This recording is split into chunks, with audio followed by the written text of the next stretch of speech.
24वां अध्याय विदर्भ के वंश का वर्णन। श्री सुखदेव जी कहते हैं, परीक्षित, राजा विदर्भ की भोज्या नामक पत्नी से 3 पुत्र उत्पन्न हुए, कुश, क्रथ और रोमपाद। रोमपाद विदर्भ वंश में बहुत ही श्रेष्ठ पुरुष हुए। रोमपाद का पुत्र बर्षु, बर्षु का क्रति, क्रति का उशिक और उशिक का चेदी। राजन, इस चेदी के वंश में ही दमघोष एवं शिशुपाल आदि हुए। कर्थ का पुत्र हुआ कुंती, कुंती का दृष्टि, दृष्टि का निर्वत्ति, निर्वत्ति का दर्शा, दर्शा का व्योम, व्योम का जिमुत, जिमुत का विकृति, विकृति का भीमरथ, भीमरथ का नवरथ और नवरथ का दशरथ हुआ। दशरथ से शकुनी, शकुनी से करम्बी, करम्बी से देवरात, देवरात से देवक्षत्र, देवक्षत्र से मधु, मधु से कुरुवश और कुरुवश से अनु हुए। अनु से पुरुहोत्र, पुरुहोत्र से आयु और आयु से सात्वत का जन्म हुआ। परीक्षित, सात्वत के 7 पुत्र हुए, भजमान, भजी, दिव्य, वृष्णि, देवाव्रत, अंधक और महाभोज। भजमान की 2 पत्नियां थी, एक के 3 पुत्र हुए, निम्नलोची, किंकिणन और दृष्टि। दूसरी पत्नी से भी 3 पुत्र हुए, शताजित, सहस्त्रजित और आयुजित। देवाव्रत के पुत्र का नाम था वभ्रु। देवाव्रत और वभ्रु के संबंध में यह बात कही जाती है, हमने दूर से जैसा सुन रखा था, अब वैसा ही निकट से देखते भी हैं। विभ्रु मनुष्यों में श्रेष्ठ है और देवाव्रत देवताओं के समान है। इसका कारण यह है कि विभ्रु और देवाव्रत से उपदेश लेकर 14,065 मनुष्य परम पद को प्राप्त हो चुके हैं। सात्वत के पुत्रों में महाभोज ही बड़ा धर्मात्मा था, उसी के वंश में भोजवंशी यादव हुए। परीक्षित, वृष्णि के 2 पुत्र हुए, सुमित्र और युधाजित। युधाजित के शिनी और अनिमित्र के ये 2 पुत्र थे। अनिमित्र से निम्र का जन्म हुआ। सत्राजित और प्रसेन नाम से प्रसिद्ध यदुवंशी निम्न के ही पुत्र थे। अनिमित्र का एक और पुत्र था, जिसका नाम था शिनी। शिनी से ही सत्य का जन्म हुआ। इसी सत्य के पुत्र युयुधान थे, जो सत्यकी के नाम से प्रसिद्ध हुए। सत्यकी के जय, जय का कुणी और कुणी का पुत्र युगंधर हुआ। अनिमित्र के तीसरे पुत्र का नाम था वृष्णि। वृष्णि के 2 पुत्र हुए, शरफल्क और चित्ररथ। शरफल्क की पत्नी का नाम था गांधिनी। उनमें सबसे श्रेष्ठ अक्रूर के अतिरिक्त 12 पुत्र उत्पन्न हुए। आसंग, सारमेय, मृदुर, मुद्रुद्विद, गिरि, धर्मव्रत, सुकर्मा, क्षेत्रोपेक्ष, अरिमर्दन, शत्रुघ्न, गंधमादन और प्रतिबाहु। इनके एक बहन भी थी, जिसका नाम था सुचिरा। अक्रूर के 2 पुत्र थे, देववान और उपदेव।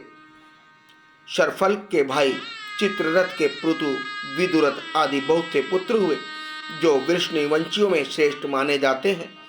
सात्वत के पुत्र अंधक के 4 पुत्र, कुकुर, भजमान, शुचि और कंबल बरही।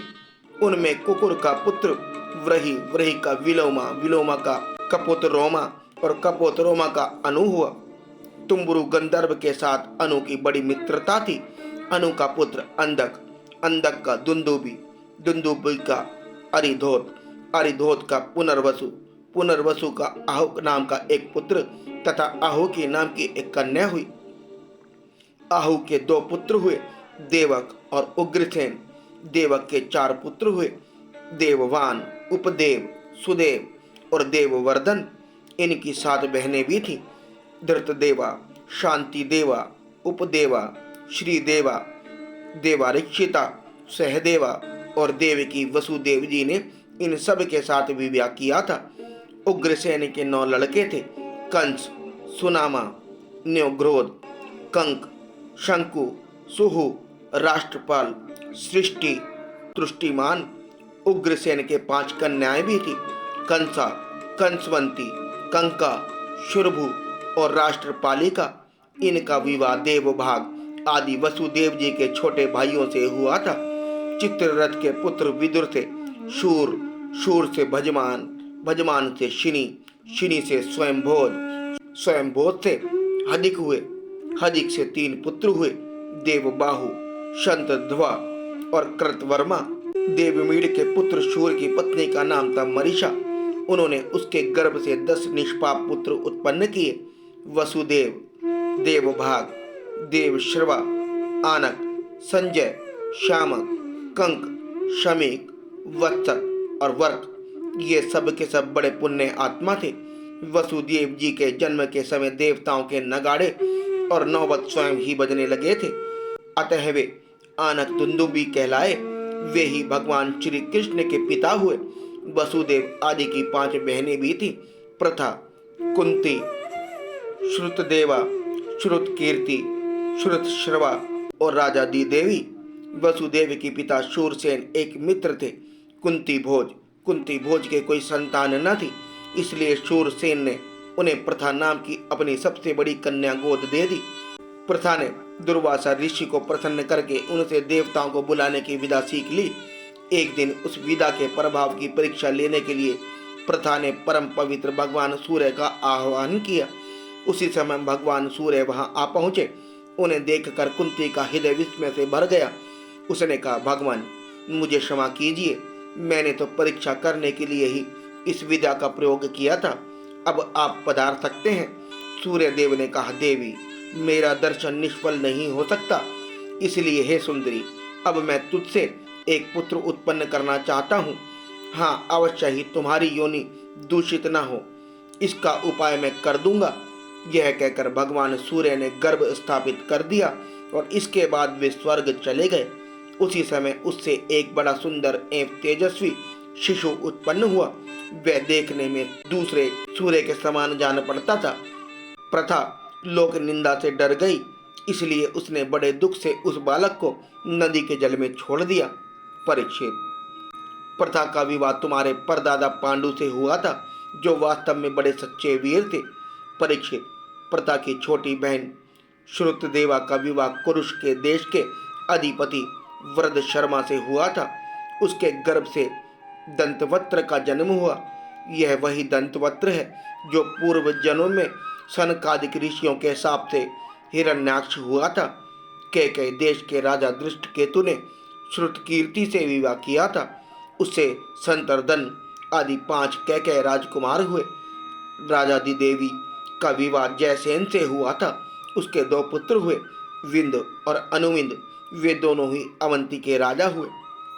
चेदीराज दमघोष ने श्रुतश्रवा का पणि ग्रहण किया।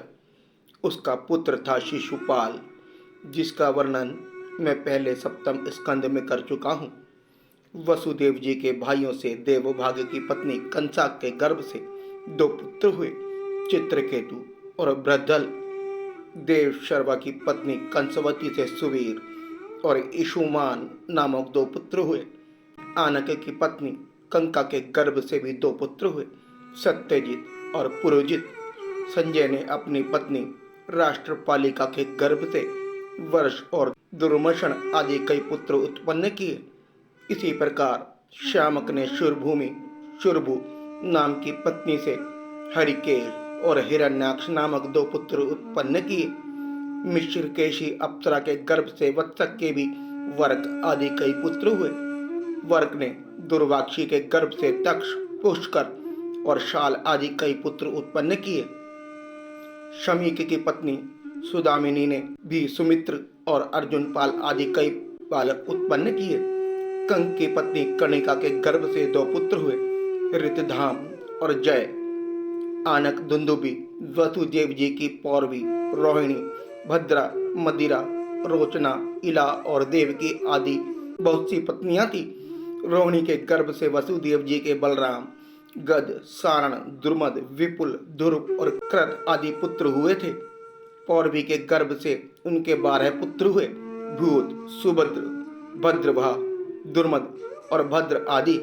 नंद, उपनंद, कृतक, शूर आदि मदिरा के गर्भ से उत्पन्न हुए थे। कौशल्या ने एक ही वंश में उजागर पुत्र उत्पन्न किया था। उसका नाम था केशी। उसने रोचना से हस्त और हेमा अंगद आदि तथा इला से उर्वल्क आदि प्रधान यदुवंशी पुत्रों को जन्म दिया। वसुदेव जी के धरत देवा के गर्भ से विप्रष्ट नामक एक ही पुत्र हुआ और शांति देवा से श्रम और प्रतिश्रुत आदि कई पुत्र हुए। उपदेवा के पुत्र कल्प वृक्ष आदि 10,000 राजा हुए और श्री देवा के वसु हंस सुवंश आदि 6 पुत्र हुए।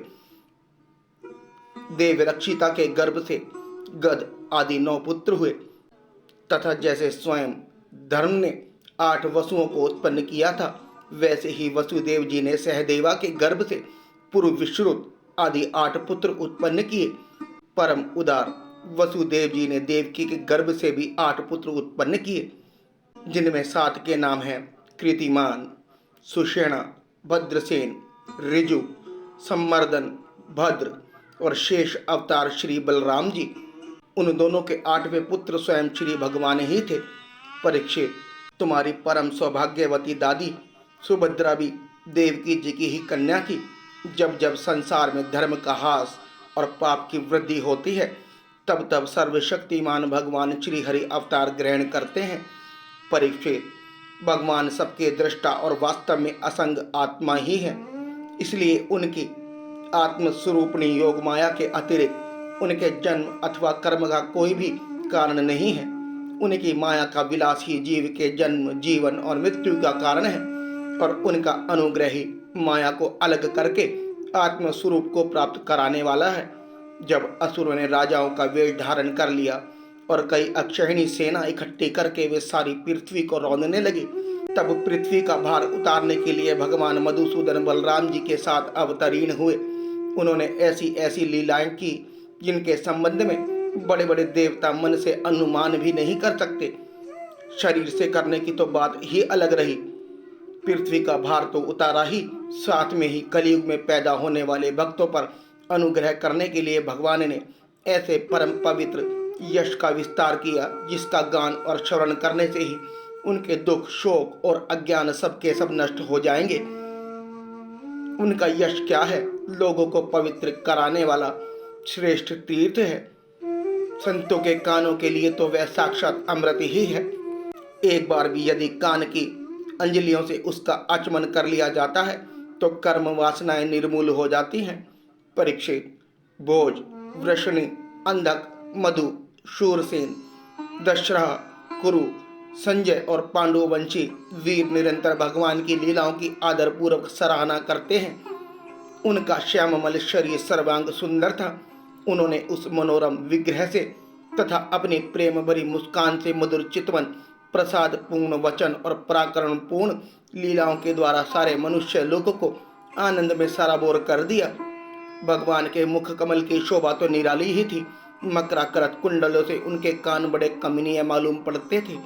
उनकी आभा से कपोलों का सौंदर्य और भी खिल उठता था जब वे विलास के साथ हंस देते और उनके मुख पर निरंतर रहने वाले आनंद में मानो बाढ़ सी आ जाती। सभी नर नारी अपने नेत्रों के प्यालों से उनके मुख की माधुरी का निरंतर पान करते रहते, परंतु तृप्त नहीं होते। वे उसका रस ले लेकर आनंदित तो होते ही, परंतु पल के गिरने से उनके गिरने वाले निमि पर खींचते भी। लीला पुरुषोत्तम भगवान अवतरीण हुए मथुरा में वसुदेव जी के घर, परंतु वहां रहे नहीं। वहां से गोकुल में नंद बाबा के घर चले गए। वहां अपना प्रयोजन, जो ग्वाल, गोपी और गौ को सुखी करना था, पूरा करके मथुरा लौट आए। मथुरा में तथा द्वारका में रहकर अनेकों शत्रुओं का संहार किया। बहुत सी स्त्रियों से विवाह करके हजारों पुत्र उत्पन्न किए। साथ ही लोगों को अपने स्वरूप का साक्षात्कार कराने वाली अपनी वाणी स्वरूप श्रुतियों की मर्यादा स्थापित करने के लिए अनेक यज्ञों के द्वारा स्वयं अपना ही यजन किया। कौरव और पांडवों के बीच उत्पन्न हुए आपस के कलह से उन्होंने पृथ्वी का बहुत सा भार हल्का कर दिया था। युद्ध में अपनी दृष्टि से ही राजाओं की बहुत सी अक्षयणियों को ध्वंस करके संसार में अर्जुन के जीत का डंका पिटवा दिया।